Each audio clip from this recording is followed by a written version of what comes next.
because there's a lot of people out there who just want products for free, and they don't really care about the idea or the vision of the product itself. So we have not spent a single penny uh, on Instagram marketing or influence marketing for that business particularly. Don't put all of your eggs into the online basket. There's a huge potential selling your product offline. It is a little challenging initially, but I think on the longer run, offline is going to be more fruitful than online. I think staying patient is very important because you don't get quick validation in sustainability spaces. It takes some time to educate consumers. So, welcome to the Marketing Podcast, when we uncover the stories and strategies behind successful entrepreneurs and their ventures. I'm your host, Aksa Sheikh, and today we have the pleasure of diving into the dynamic world of Mayank, the visionary behind GudGum, Huki, and the Soft Corner. Join us as we explore Mayank's journey of building successful companies and his innovative approach to business and marketing. Welcome, Mayank. Hi, hi, Akshay. Thank you for having me here. Could you start by telling us about yourself? So my name is Mayank. I'm from Bangalore. I'm 29 years old, and I have been working in the food space for the past 7 or 8 years now. I have a bachelor's in chemical engineering and a master's in food science. I've worked with multiple food startups in my background, and then in 2021, I started out with Good Gum with my younger brother, with the passion to, uh, you know, bring in a clean label, sustainable product into the market. So GudGum has two founders, myself and my younger brother. Bhuvan has a very strong attachment towards reducing the plastic pollution around us, and I have a strong passion about changing the way people consume food in general. So both of these culminated uh, together into Good Gum, where we solve a plastic problem and also solving for a product that has always been artificial, but now Good Gum is it's India's first natural chewing gum. Right. Okay. That's lovely knowing about you. So I'd like to ask you that across your diverse ventures, Good Gum, Hooky, and the Soft Corner, you've established a reputation for building successful companies. What drives you? What drives me is problems. When I see people not solving problems around us, or there's a gap in the market and not tapping into it, I really feel like there has to be a bit of execution there. So with my earlier companies, Huki and Soft Corner, Huki was out of sheer passion for Indian food, which was underrepresented abroad. And then when I was studying in the UK, I used to miss home food a lot, but it wasn't possible to get the same sort of taste that we would probably get in India in the UK. And that's when we realized, when I did a bit of research, and we realized that there is a possibility that we can dehydrate or process food in a manner where we don't really need to use any preservatives, but you can still make instant food without having to utilize these chemicals and still have the amazing taste. So built that for a bit and then realized that there's like a geographical restriction to it. I cannot scale my business more than Bangalore itself. At Soft Corner, it was more of a passion project where uh, my friends and I who started the business really like soft serve ice creams, but we don't see good soft serves available anymore around in our neighborhood, right? It's only the bad quality soft serves that are available Right. the McDonald's and the KFCs, right? And we wanted to solve for that, and just invest a bit of our pocket money, our savings, to be able to get in return some savings that we can use to travel abroad, right? So that was the sheer idea behind starting Softcoin as well. And with Good Gum, it's purely the drive to reduce plastic pollution, and for us to create a community with our consumers to say that to educate them to buy products that are better for them, better for the environment. So it has to start somewhere, and chewing gum was a great start. Great thought. Can you elaborate on your approach to market research and identifying opportunities to build successful business, considering the unique challenges and demographic of the audience of each company? Got it. So I used to work so my first job was at a startup called Anmi. We used to make India's first health drink for women. So these were drinks catering to PMS, PCOS, etc. And back at that company, I used to also handle a bit of sales. So all of these supermarket chains, modern trade chains like Nature's Basket, Food All, etc., were all under my scope, and I was looking at offline distribution, setting up distributors, setting up retailers, etc. And that's when I realized that there is a huge competitive competition in the beverage and the snack industry. Like the supermarkets have limited space in the beverage aisle, but there are hundreds of companies looking to get access to that very aisle, and the same with snacks as well. So it would be very difficult for us to, be a differentiated product in these fields particularly, and we'll have to spend a lot of money to, come out of that noise in general. But with confectionery, we realize that nobody is disrupting that space. It is a small product, lower shelf life, higher shelf life, and it's a product that everybody consumes. There's no age or geographical or demographical background. Yeah. That is my addressable market. Chewing gum is something everybody consumes. Uh, and I realized that automatically the chewing gum sits uh, on the impulse purchase still, right? Like it will be at the billing counter. I don't really have to spend money to upsell my product. By a category, it will already be at that space. So we wouldn't have to work very hard to, upsell the product in a supermarket where there are thousands of products. But because there is not much competition in the chewing gum Mm. and the nature of the product, it was a great entry point. And that's what we kind of did differently. We found uh, a decluttered market and put out a product there. Hmm. Okay.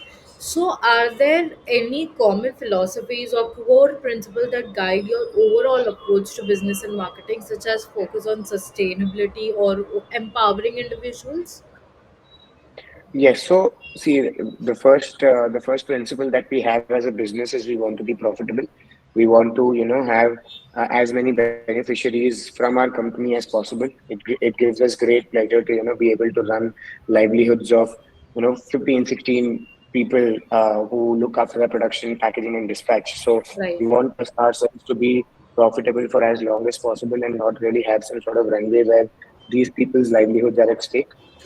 Second, our marketing approach is very standard. We are looking to, grow organically rather than rather than pushing the product onto the consumers. We are looking to create a pull by educating them, by telling them that, hey, your regular chewing gums are made of plastic, and not pushing that, okay, our chewing gum is better than theirs, right? We just want to educate consumers so that they can make conscious choices. So even if you look at our Instagram marketing, etc., you'll see, we don't really just talk about our product, but we talk about sustainability in general. We talk about how to read labels in general. And those are the same sort of conversations that we have with consumers when we are at offline events as well. So that's the two core principles that we have at GudGum. Okay. So, GudGum has emerged as a leader in influencer marketing. So, how do you see influencer marketing evolving, and how has GudGum adapted its strategies to stay ahead of the curve? So I think influencer marketing has become easier these days because of a lot of enablers like yourself.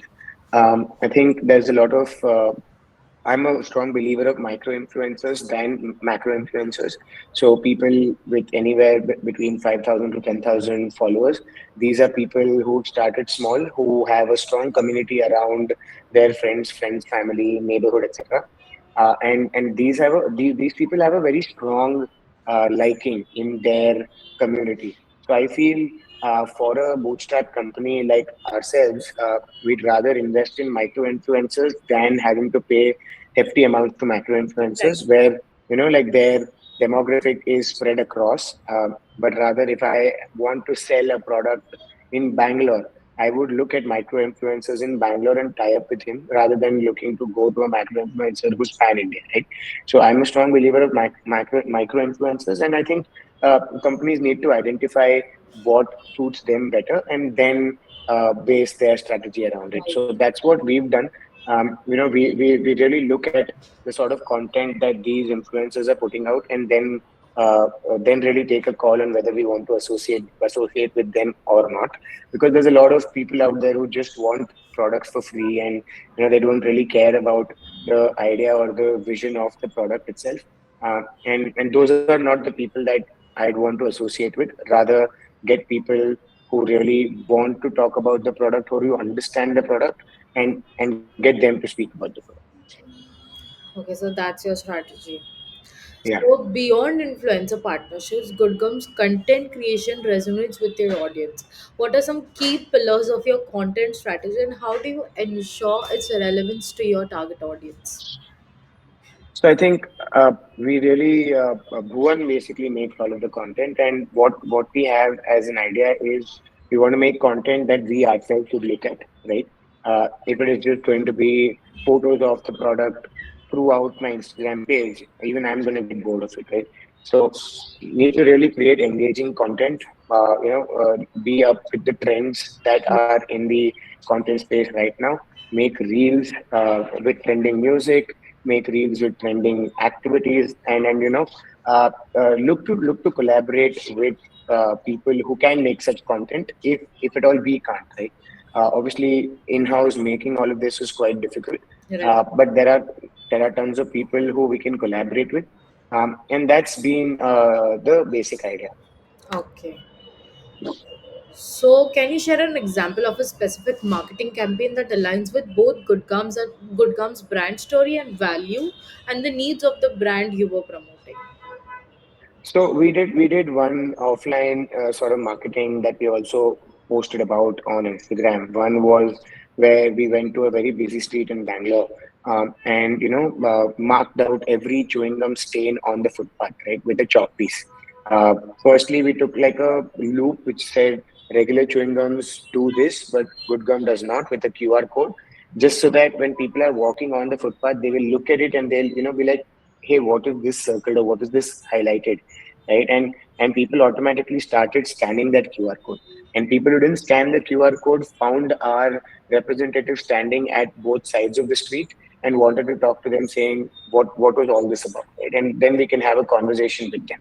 So we first want to create that intrigue and show to the consumer that, hey, this is the problem that your chewing gum is making. If I'm going to just tell you, as Aksa, that chewing gums are a big public litter problem, you might say maybe it's a small problem. But on that very street, on the footpath, we had 2,000 different markings, which shows that there are that many chewing gums Oh my god. spat across that street, right? So when we actually went out and highlighted all of these, the people saw that, okay, wow, there's a lot of these, and then Yeah. what is this about? And then they want to have a conversation. Oh, So we created some content out of it where people are walking and then like, okay, maybe just discussing amongst themselves. So that creates that intrigue. And then again, like, we are not a very pushy company. We were not looking to sell our product, but just educate. So we were not even selling our product there, but we just had representatives standing there talking to these consumers about what we were looking to showcase awareness out of that. campaign. Yeah, yeah, yeah, Very creative one. yeah. Definitely. I think Twingles go very unnoticed, like there on the street. Nobody notices. Everybody's busy Exactly. in their life. Yeah. So, Huki, your co-founded live brand offers a unique take on healthy snacks, drawing inspiration from traditional techniques and offering customizable options. How did you develop Huki's distinct brand identity, and how do you translate through your marketing efforts? So see, like, it's a very small autopilot sort of a business that we are running in Bangalore. All of the clients that we pull in are all through word of mouth. So what we essentially do is people bring in food from their homes. We process that and give it back to them. Then they can send these packets to their kids studying and working abroad. And all they have to do is add hot water and their food would be ready, right? So because of that ease of service, where a person can eat uske maa ke haath ka khana from Bangalore, these moms really are our cheerleaders, and they do the marketing for us. We have not spent a single penny on Instagram marketing or influence marketing for that business particularly, uh, because it has happened organically. And with the identity, etc., we just wanted to be straight up front. It says Huki curry in a hurry, where it clearly shows that you can make curry in a hurry. And Huki in my mother tongue means dry, and that's what we do to food. We dry it, right? And Huki also sounds like something Japanese. So people, like Muji or any of these brands are associated with quality. So anything Japanese or Korean, people's brains, just relate that with Right. being quality, right? Yeah, So yeah. we just found that that name would be really nice, and that's how we created the whole identity for that business. But that's again a family business that's been running for quite some time, and it's on its own. Right. So Yeah, Hookie's website mentions facilitating and empowering individuals. So how do yeah. you approach building a brand community that fosters personalized experiences and caters to diverse preferences? So like I mentioned, we've been very lucky with this, where once a person tries it, we give them trial options. People bring their food, they do a trial, and then they are super shocked to see that the food actually cooks out to be the same as what they sent across, right? And that really creates that approval in their brain, and then they want to try everything possible. So. Uh, Again, because I'm Jain, we have our community is known for not eating in restaurants that serve meat as well. So Right. there's a lot of these people who travel abroad and have issues with eating, and these are my fussy eaters who would not eat at these restaurants. But we've targeted these people through travel agents, through like a few other stores or touch points where these people would go to before they travel, and put out posters or pamphlets there where they get to know about the service and they get in touch with us. We've done complete offline activation for this business, again, because it's geographically restricted to only a few parts of Bangalore. We've not really done any online activation. We've only created some content and put it out on Instagram showing how easy or difficult it is to make that product, to, also, kind of show to the consumer that this is how it works, right? Right. So, uh, it's a complete different approach when compared to Good Gum that we've done for Hookey. Yeah. So the soft corner specializes in softies and ice creams. So how Yeah. does your approach to marketing differ between Hooky and the soft corner, considering the distinct product categories and target audience? So the soft corner, I'm just an investor, right? And it's a set of five friends. Again, we do very, very limited online marketing there. It's more offline because an ice cream parlor is a is a geographical Yeah. location, right? You can't ship ice cream to Right. different parts of the world or even different parts of Bangalore. Right. So I think the strategy at that company is for us to just focus on doing collabs with a lot of festivals, a lot of apartment functions, etc., around our locality, so that people can still look at the product at once and then understand that, okay, hey, there is a ice cream parlor here, right? And then they can come back there. So we do a lot of these offline activations in around 4 kilometer radius of our location. We do a bit of influencer marketing where we get micro influencers to make content and make videos and about the ice cream parlor and the product, and then collaborate and post it. Uh, and with the soft corner, it's again very simple. We Our idea is to invoke nostalgia. Soft serve ice creams were the talk of the town between the 1998 and 2005, and that's when majority of myself and my partners were growing up. So for us, we're softies invoke nostalgia.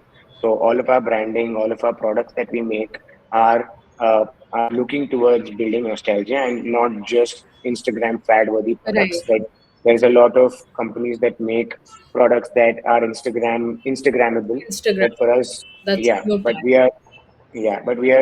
are sticking true to our roots by saying that everything that we do is going to be with soft serve and see how we can innovate with that. Okay, so that's Yeah. the difference. So Hooky emphasizes utilizing traditional techniques like air drying for healthy and sustainable food solutions. So how do you navigate the challenges of balancing traditional methods with modern consumer demands? So see, traditional methods was, drying food on your terrace, right? Right. And in that case, you wouldn't get consistency. There could be sunny days, there could be cloudy days, there could be contamination, etc. What we do now is we've developed our own machine where the same process can be done in half the time and with complete consistency, where we are not reliant on the sun's rays for us to dry the food. So we're just replicating solar drying into a machine where there's a fan running at a certain speed, and the air is circulating at a certain temperature. So like the modern consumers demand is consistency, and quick turnaround time. So we've adapted the ancient technology by developing a machine that gives us consistent output. Okay, that's a very unique machine, yeah. So both Huki and the soft corner emphasizes customization and catering to individual preferences. How do you leverage marketing strategies to effectively communicate these unique selling points and foster customer engagement across your ventures? So we take a lot of testimonials, we click a lot of photos with people, and that creates an added trust factor for our future consumers. Second, we create content around showcasing that this is how the product can be made, or even with this, even at Soft Corner, we make content where you can make your own sundae. You select what cake you want, you select what ice cream you want, you select what sauce you want.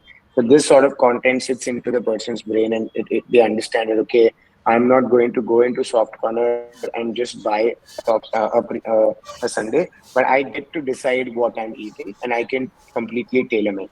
And I think customization is the talk of the town. Companies can demand a premium by giving that customization. So if even at Huki, if I tell my consumer that I am going to give you the power of sending your own home cooked food to your student or your son studying in the States, people are ready to pay a premium, right? And that's why we are not developing a product that retails, but developing this as a service where we are still encouraging people to bring the food of their choice. If required, we could also make pre-packed food. Like I can say a packed rajma chawal, but I don't know what is your taste preference. So I'd rather say you bring in rajma chawal from home. I will process that and give it to you. And at that in that case, you're more probable of liking the product, and you're more probable of paying me a premium. And that's what we've been watching on. Right. So, building and managing diverse ventures comes with its own sets of challenges. So, how do you personally manage the workload and maintain a healthy balance while leading multiple entities? So I don't lead all these entities anymore. It's only GudGum full time. We started Huki in 2020, and right now it's taken care of by the family, because all I had to do initially was to set in the process, get some Right. equipment in place, and post that, it's like I mentioned, it's an autopilot. We don't even need to do any marketing. Clients come and bring in their food, process, and go. So that's taken care of by the family. I just only have to overlook if everything is running fine. And at the soft corner, again, I'm more like an investor, where uh, we are a set of five friends who just invest in, who just you know created a corpus, and we've hired two managers who completely look after the operations and the procurement at the soft corner. So like, not even a single hour of my time goes on to these two companies. Right. Right now we're completely focusing on GudGum, and yeah, completely taking that from being at a 2 lakh revenue scale to a 20 lakh, 25 lakh revenue scale per month. So that requires a lot of full-time approach. I don't think any company can be built in a part-time fashion. So yeah, just by understanding when to draw a full stop at what company, that's how I've been able to build companies over time. Um, and I kind of understand that, okay, this is where I have reached like a glass ceiling or a stagnation, and there's no growth possible further. I can leave that company at autopilot and then go on further. I think this will be the highlight of the podcast. You should know where to draw the full stop. Yeah, exactly. Learning. Um, so, rapid technological advancement and evolving consumer behavior pose constant challenges in marketing. So, how do you stay informed about these trends and ensure your marketing strategies remain future proof? I think a lot of networking matters here.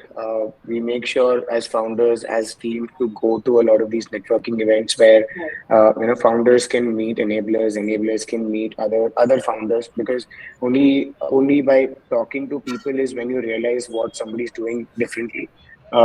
So like what I do rather is be in good books with at least 10 different founders in the same space, and be just a phone call away just to understand what different marketing strategies or what different technological advancements they have gone ahead with, and see if that kind of makes sense for us, and then incorporate that here.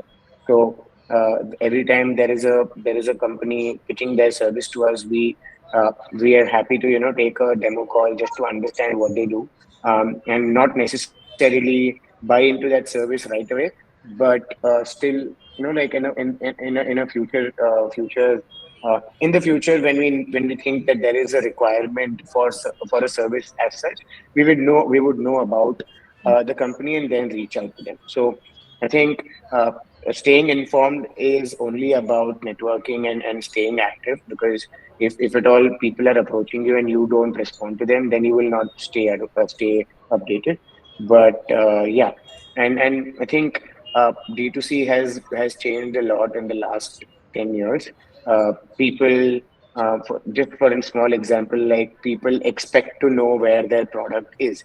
When I think I was a kid, we would place an order online somewhere and we wouldn't know when the product would arrive, or we wouldn't have any tracking, etc. But at this point in time, a huge difference is that people need, earlier it would be a SMS, but now people need WhatsApp updates with every step of the every step of the transit in the product's journey until their doorstep. So there's a lot of advancement, and I think it's the way it is advancing is super fast. And I'm a very slow person, so I'm more of a believer of slow living. So I tend to adapt to these technologies very slow and very late.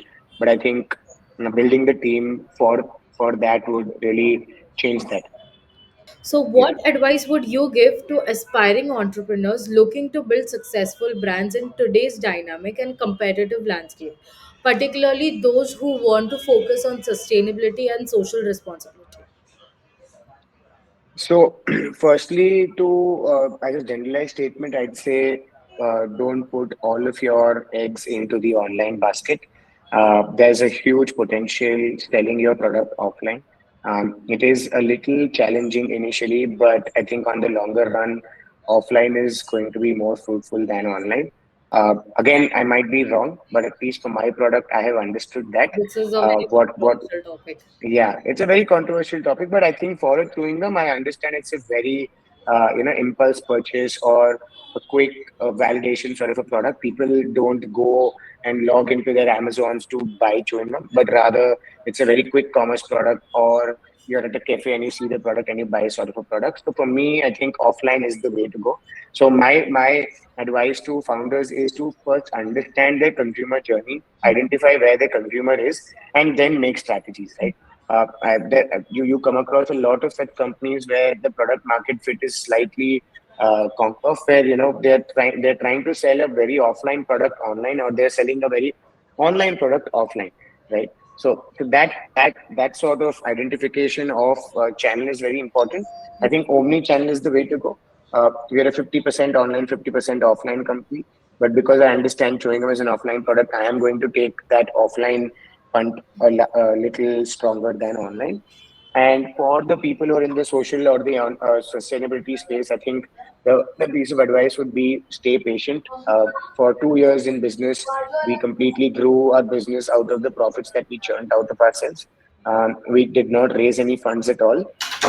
And even if a VC does not fund you because you're at an early stage or because your market is very small, I think there are multiple different alternate sources of funds available in the form of grants or in the form of loans, etc., from different entities. So I think staying patient is very important because you don't get quick validation in sustainability spaces. It takes some time to educate consumers, but I think it's the validation comes where you're able to sleep well in the night because you're doing something good for the people around you. You're Right. doing something good for the world around you. Yeah, for the environment also. Yeah. Yeah. So, looking back on your multifaceted entrepreneurial journey, what are some key lessons or pieces of wisdom you'd share with your younger self or others starting out, especially related to the challenges and opportunities of building diverse ventures? So, what I would tell my younger self is that whenever I came across an idea, if I had executed it, maybe it would have been much different, right? Seldom is when people actually that have an idea in their brain put it down on paper or even, try to do something out of it, Right. right? Uh, I think every person has to at least build a prototype, get some validation from people, and only if you try is when you'll know. If you keep it in your mind and think that okay, maybe it's not going to work, that's worse than at least trying and failing. Yeah, yeah. So the fear of failure is something which really kills down a lot of potential huge companies just in the brains of entrepreneurs. So I think even a basic execution would really make sense for any idea that you're passionate about. So I think that I would say to my younger self and everybody watching the podcast who are looking to build out or get onto entrepreneurship, I'd say if you never try, you'll never know. So you've got to try to know. Yeah. I definitely agree with your point. Mike, we come at the end of our podcast session. Also, yeah, Awesome. it was so lovely to see you on Shark Tank. Um, Yes. yeah, I saw that episode. So, as we Sure. conclude our conversation with Mayank, we are left inspired by his entrepreneurial journey and the invaluable insights he shared with us today. From building successful companies to pioneering approaches in influencer marketing and healthy snacks, Mayank's passion and dedication shine through. Thank you, Mayank, for your candid reflections and for joining us on this marketing podcast. We look forward to seeing the continued success and innovation of GUD GUM, Huki, and the Soft Corner under your leadership. Until next time, keep innovating and shaping the future of business.